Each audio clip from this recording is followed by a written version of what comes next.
भैया, कहाँ खो गए हो? मैं कह रहा हूँ सब लोग अंताक्षरी खेलते हैं। हाँ खेलते हैं ना। Girls versus boys. Boys versus girls. Super, तो सारे बॉयज आ जाओ।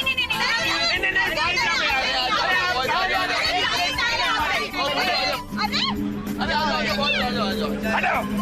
अगली बार हम खाना बनाना सीख लेंगे तो किसी की बात नहीं सुनेंगे।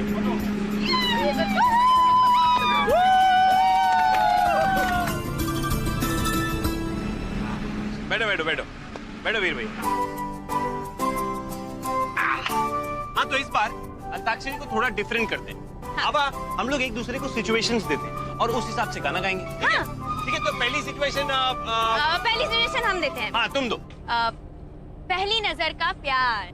नाइस। पहला पहला प्यार है, कौन गा सकता है? गाओ गाओ। पहला पहला प्यार है, पहली पहली बार है, जान के भी अनजाना कैसा मेरा प्यार है। क्या बात है! वाह वाह वाह। हाँ, दूसरी सिचुएशन मैं देता हूँ। हूँ। हाँ, प्लीज। पूरा एपिसोड देखिए ZEE5 पर। ठाकुर साहब, आप कहिए ना, क्या बात है? वकील साहब, हमें स्वर्ण भवन में जरा काम है, तो अगर आपकी इजाजत हो तो हम एक बार वहां। ठाकुर साहब, मेरी इजाजत लेके आप मुझे छोटा मत कीजिए प्लीज। लेकिन आप कुछ परेशान से लग रहे हैं, आखिर बात क्या, बताइए ना। वकील साहब, शायद नियति चाहती है कि इतिहास के कुछ पन्नों को फिर से खोला जाए ना। हम जानते हैं कि कुछ चीजों को भूल जाना ही बेहतर है, लेकिन क्या करें वकील साहब, जब वो इस तरह से सामने आती हैं तो चाहकर भी भूलना मुश्किल है उन्हें। ठाकुर साहब, मैंने आपसे कल भी कहा था, अतीत की उन अंधेरी गलियों में जाने से कुछ हासिल नहीं होगा। बचपन की कड़वी यादें हम भूल जाएं तो बेहतर है, हमारे लिए और परिवारों के लिए। हम आपको यकीन दिलाते हैं कि हम ये सिर्फ इसलिए कर रहे हैं ताकि हमारे बच्चे अतीत के काले साए से महफूज रह सके। वकील साहब, ठीक है ठाकुर साहब, अपनी तसल्ली कर लीजिए। जी, कोई दिक्कत नहीं। जी शुक्रिया। जी शुक्रिया।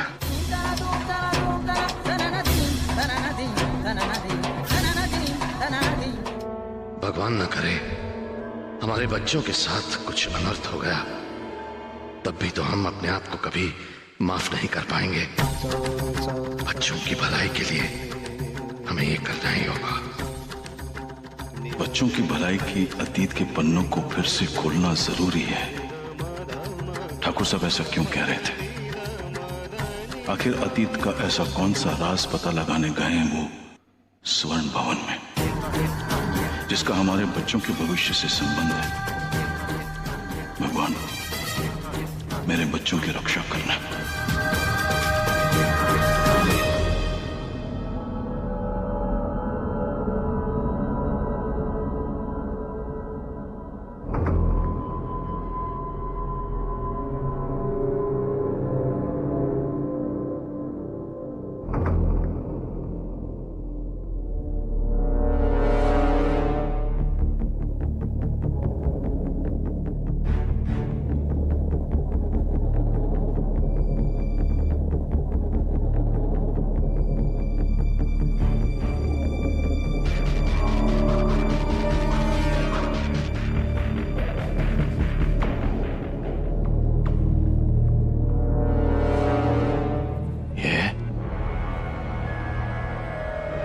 पिताजी के साथ कौन है? ये तो पिताजी के पुराने मुनीम जी, कन्हैया लाल जी है।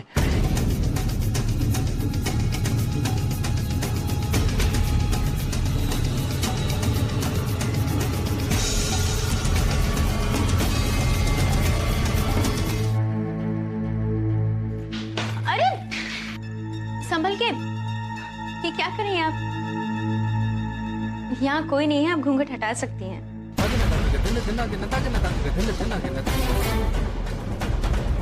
घूंघट हटा दीजिए ना।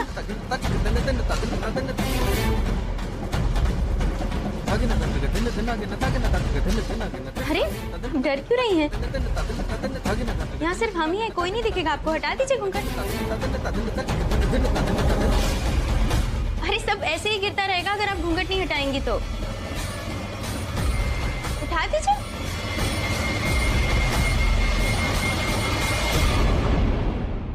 आभा, वो अपना घूंघट नहीं हटा सकती। क्यों? उनका चेहरा थोड़ा जला हुआ है ना, इसलिए। आपको कैसे पता?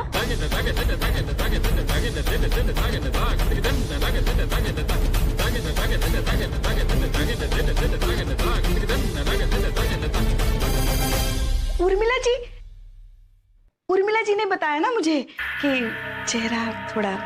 अच्छा। गायत्री, ये क्या किया? ऐसे काम करते हैं? चलो अब उठाओ, सब बाहर आ जाना। और उठा। बिस्किट रखनी पड़ेगी ना। अब मामी आप रहने दीजिए, हम लेकर आ जाएंगे। ठीक है। जाइए।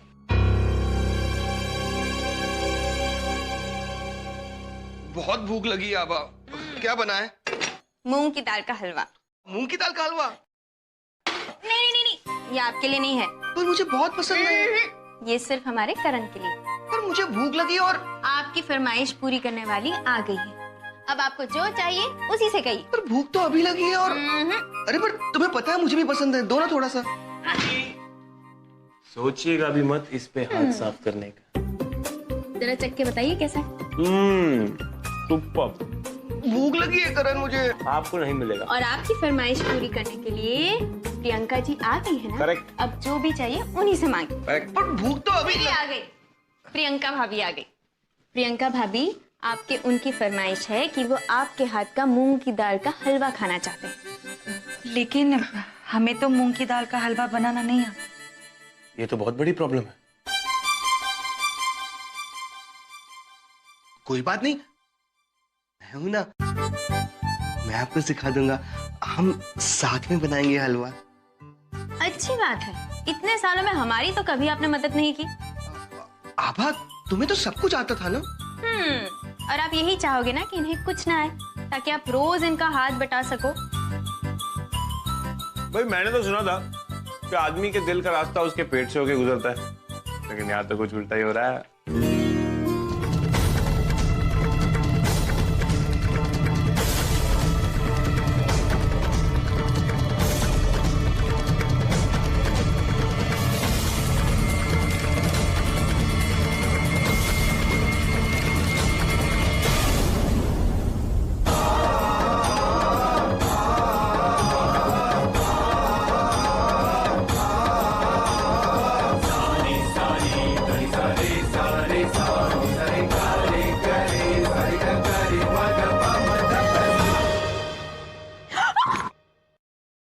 अरे संभल के चलिए मैडम, ध्यान कहाँ है आपका?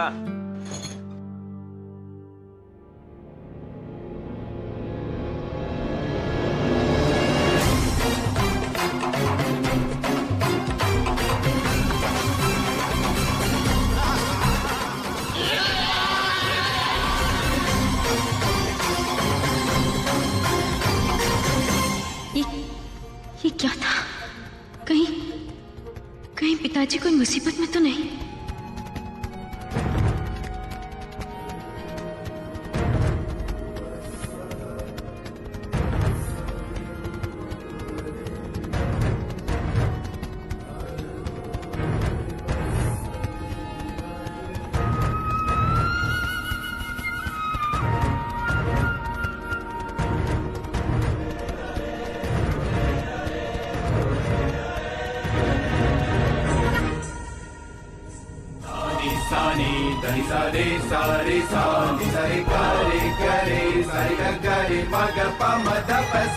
शहर में कितना पोल्यूशन है, कितना शोर है।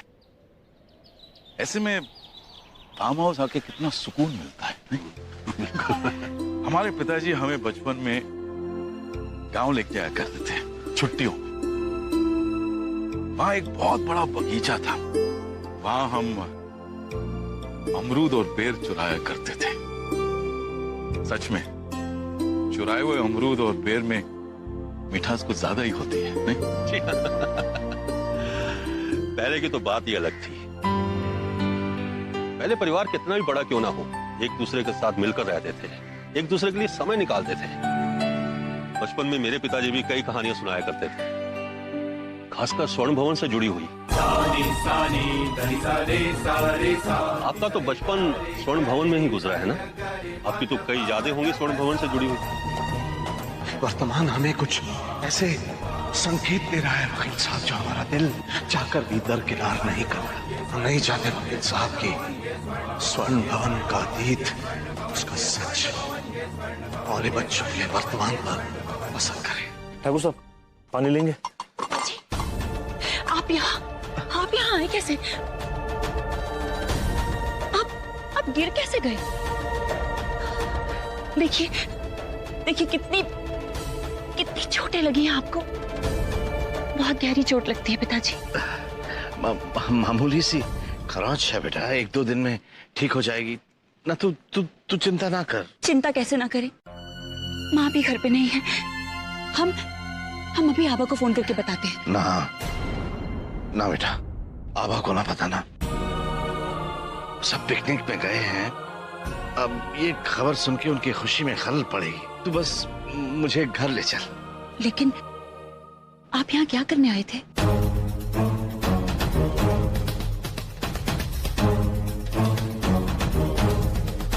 बेटा मेरा कुछ जरूरी सामान यहाँ रह गया था, वही लेने के लिए आया था। और अब तू ये पूछताछ करती रहेगी या हमें घर भी ले जाएगी? बदन में दर्द हो रहा है हमारे। जी चलिए।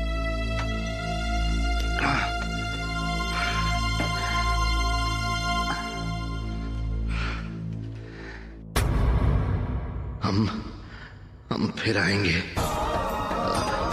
और पता लगा कर ही रहेंगे कि वो तहखाना कहाँ है। आप किसी असिस्टेंट को भेज दीजिए। नहीं, मैं कैसे आऊं? आप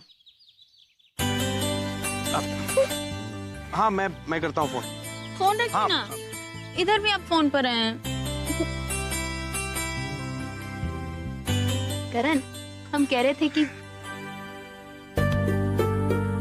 करण,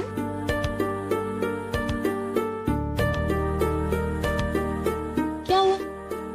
एक बहुत अर्जेंट केस है, मुझे या पापा दोनों में से किसी को दिल्ली जाना पड़ेगा। कब? अभी।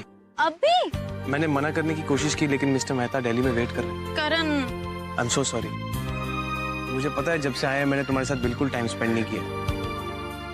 कभी कुछ हो जाता है, कभी कुछ, और शिमला का प्लान कैंसिल हो गया। अब दिल्ली पापा को नहीं बोल सकता। ठीक है, पहले जिम्मेदारी और बाद में बाकी काम। अच्छा, फिर आप वापस आ जाएंगे ना, उसके बाद फिर से हम एक प्लान कर लेंगे। सेकंड हनीमून, और इस बार मैं बीच में किसी को नहीं आने दूंगा। अच्छा करण, हमें आपसे एक बात करनी थी। बाद में करो। करण सुनिए तो सही। अच्छा बोलो। हमने इस परिवार के लिए एक फैसला करने का सोचा है, और अगर आप हमारे साथ होंगे तो हमारी सारी प्रॉब्लम सॉल्व हो जाएगी। मैं कब तुम्हारे साथ नहीं होता? मैं तुम्हारे हर फैसले में तुम्हारे साथ हूं, और तुमने इस परिवार के लिए जो भी सोचा होगा सही सोचा होगा। मुझे अपनी आदतों पे अपने से ज्यादा भरोसा है, समझी? बात तो सुन लीजिए। कोई बात नहीं सुन लीजिए, बस 5 मिनट है मेरे पास, बस गले लगे रहो।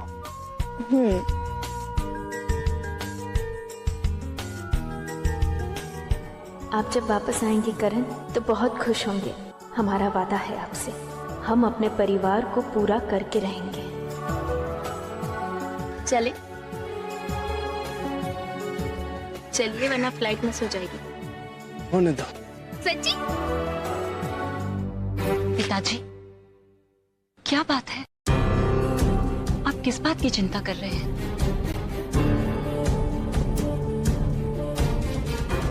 ऐसी हालत में तो आपको आराम करना चाहिए। और आप ये किसका पुराना एड्रेस ढूंढने में लगे हुए हैं? ना बेटा, हमें कोई चिंता नहीं है। दरअसल क्या है कि हमें हमारे एक बहुत पुराने मित्र की याद आ गई अचानक। न जाने क्यों उससे बात करने का बहुत दिल कर रहा है, तो हमने सोचा शायद इस किताब में उसका नंबर वगैरह हो तो उससे बात कर लें, इसलिए हम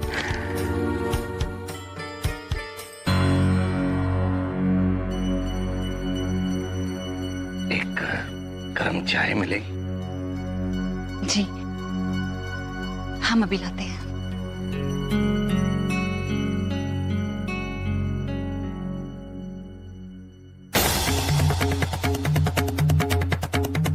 शायद इसमें किसी ऐसे शख्स का पता मिल जाए जो उस राज से जुड़ा शायद कुछ जानता हो।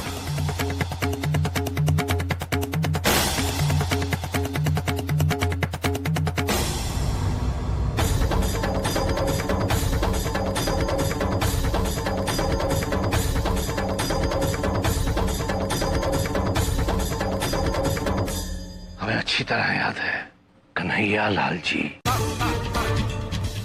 कन्हैया लाल जी हमारे पिताजी के बहुत ही पुराने, बहुत ही वफादार मुनीम के साथ साथ उन्हें ज्योतिष विद्या भी आती। बेहतरीन ज्योतिषी थे वो ना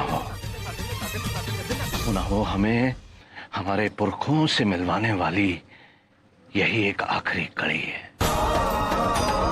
क्योंकि अब हमें यकीन होता जा रहा है कि हमारे पुरखों का उस तहखाने के राज से कुछ तो मेल है। विधि लिखित में भी कुछ नहीं मिल पा रहा है। हो ना हो कन्हैया लाल जी को उस तहखाने के बारे में कुछ मालूम जरूर होगा। उनका पता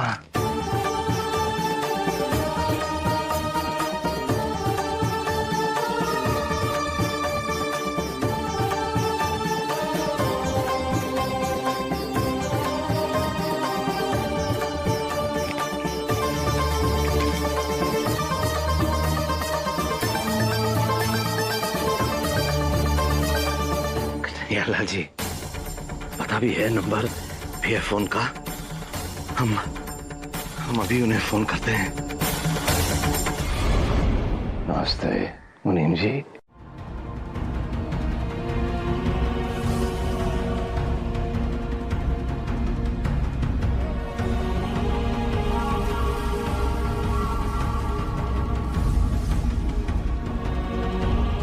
नमस्ते छोटे ठाकुर। अब बैठिए, तशरीफ रखिए।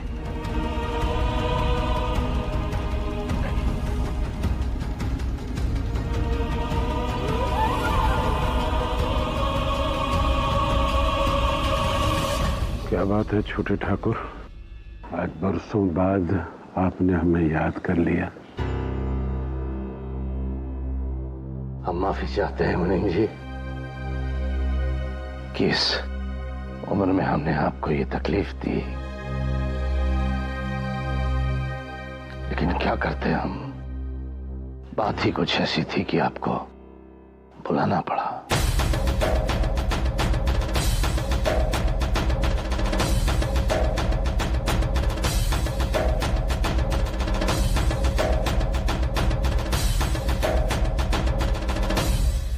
कैसी बात छोटे ठाकुर? मुनीम जी, कुछ दिनों से स्वर्ण भवन से जुड़े कुछ सवाल हमें बहुत परेशान कर रहे हैं, और हमें ये यकीन है मुनीम जी कि उन सवालों का जवाब आपके पास जरूर होगा।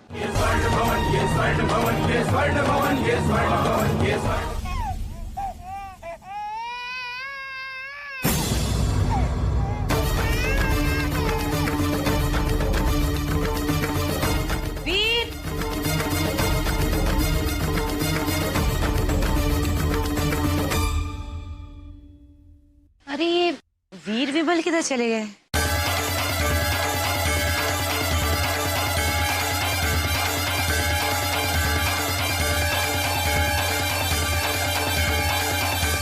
उधर देख कर आती हूँ।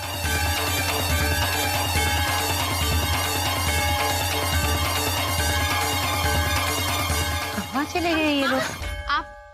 आप यहाँ क्या कर रही हैं? वो वीर और विमल नहीं मिल रहे, मैं उन्हें तो हम उन्हें ढूंढ लेते हैं। आप अंदर जाइए, हम उन्हें लेकर आते हैं। अच्छा जाइए।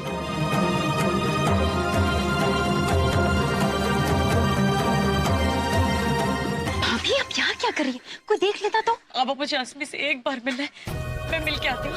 नहीं भाभी, भाभी थोड़ा धीरज रखिए। आप ऐसे एक काम करते हैं, जैसे सब खाना खाने बैठेंगे ना, हम अस्मी को बाहर लेकर आते हैं। जाइए जाइए, जल्दी जाइए, कोई देख लेगा। अस्मी को मुझे दो, तुम्हें माँ बुला रही है। अरे आभा। अब जी माँ आते हैं जरा। लो।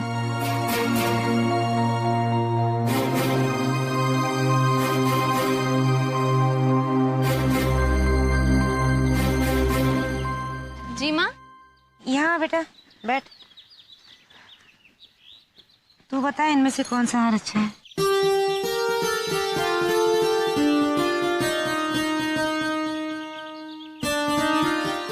ये वाला माँ।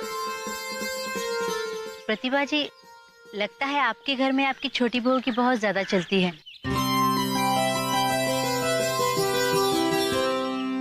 आपकी बड़ी बहू आज भी दिखाई नहीं दी। भला इतने दिन कोई अपने मायके में जाकर रहता है, वो भी इतने छोटे से बच्चे को छोड़कर? वो नहीं, ऐसी कोई बात नहीं है। बल्कि जब उन्हें पता चला कि वीर भैया का रिश्ता पक्का हो गया है, वो तुरंत आना चाह रही थी, पर उन्हें कोई जरूरी काम आ गया।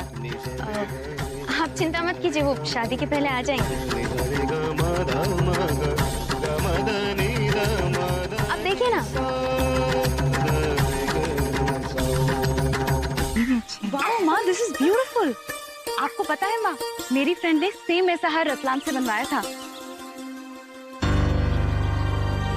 प्लीज मेरे लिए भी एक ऐसा हार ऑर्डर कर दीजिए ना। जरूर बेटा। नहीं, आप ऑर्डर मत कीजिएगा। शादी के लिए जो भी शॉपिंग करवानी होगी कनिका जी को हम करवा देंगे। अच्छा बेटा। तुम क्या करवाओगे शॉपिंग? हाँ, मुझे यही हार चाहिए,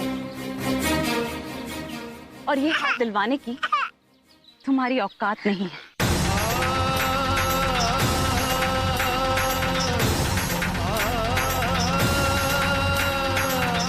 देखिए कनिका जी, समझदार इंसान वही होता है जो अपनी चादर के हिसाब से अपने पैर पसारे। मेरा मुंह मत खुलवाओ।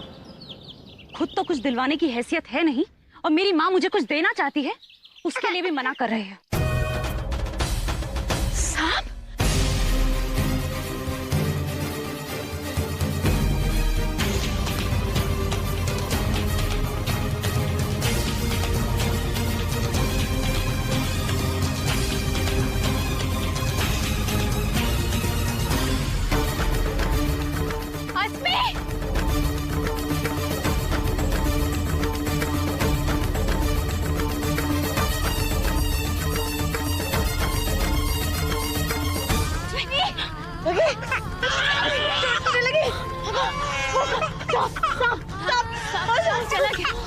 चला गया।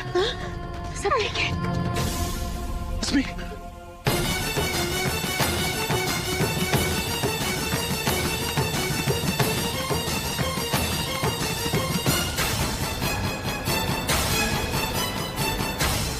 औरत इस घर में कैसे? हमने बुलाया। इस औरत को तुमने यहाँ बुलाया? कुछ अधिकार नहीं है इसका, इस परिवार पर, इस घर पर, अस्मी पर। कैसे अधिकार नहीं है भैया? कैसे? अस्मी जितनी आपकी बेटी है उतनी ही इनकी बेटी है। अरे माँ है वो अस्मी की।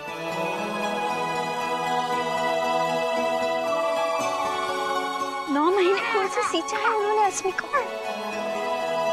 फिर आप कैसे कह सकते हैं कि इनके पास अधिकार नहीं है? क्योंकि मैं भूल नहीं सकता आभा, जो उसने मेरे परिवार के साथ, मेरे छोटे भाई के साथ जो तुम्हारे साथ किया है, मैं उसे भूल नहीं सकता।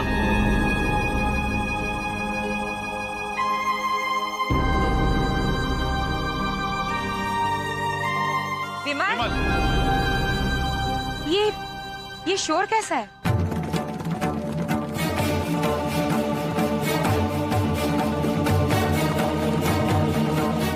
तुम्हारी हिम्मत कैसे हुई हमारे सामने आने की?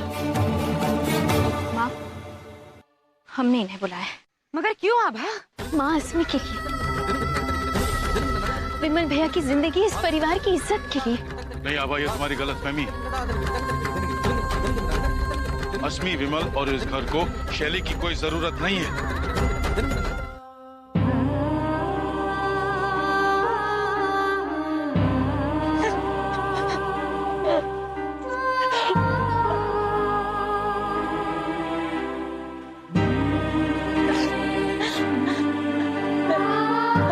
मैं जानती हूँ विमल मेरे गुलाम माफी के काबिल नहीं है, लेकिन मुझे कुछ भी नहीं चाहिए विमल।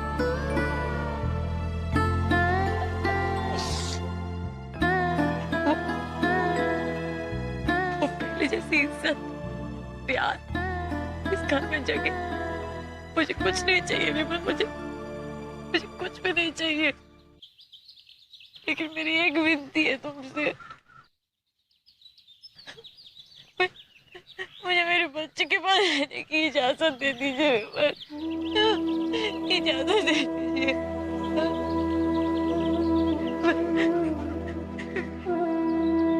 अस्मी के लिए मैं नौकर की तरह रहने को भी तैयार हूँ। कहीं एक कोने में पड़ी रहूंगी विमल, उसको मेरी नजरों से दूर मत कीजिए। माँ के रूप में नहीं कह रही हूँ मैं, मुझे आया की तरह उसके साथ उसका ख्याल रखने का मौका दे दीजिए। पापा मैं आपके हाथ जोड़ती, मुझे कुछ भी नहीं चाहिए, मुझे बस हंसने के पास रहने दीजिए। मुझे कुछ भी नहीं चाहिए, मुझे कुछ नहीं चाहिए, मुझे हॉस्पिटल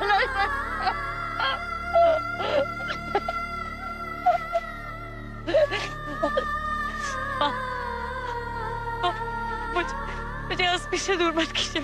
क्या मैं इसी लायक हूँ कि मुझे कोई भी माफ न करे।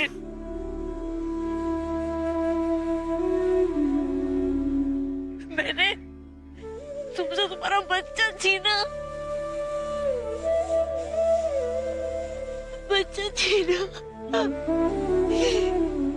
इसकी यही सजा है कि मैं जिंदगी भर अपने बच्चे से दूर रहूं। नहीं भाभी, यही सजा है आबा। तुमने मुझे माफ किया, मुझे एक मौका दिया। तुम्हारा एहसान कभी नहीं भूलेगी शैली, बहुत बड़ा एहसान किया तुमने मुझ पर। इस घर की बहू होने के लायक नहीं हो गया।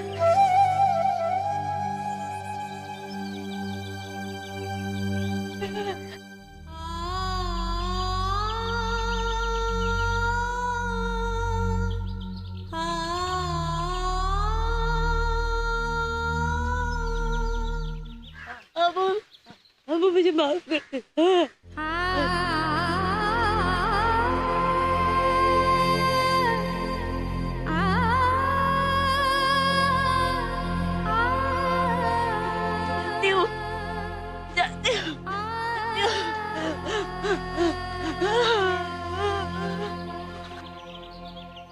ये सब क्या हो रहा है बहन जी? ये औरत कौन है और ये इस घर से किस रिश्ते के बारे में बात कर रही है?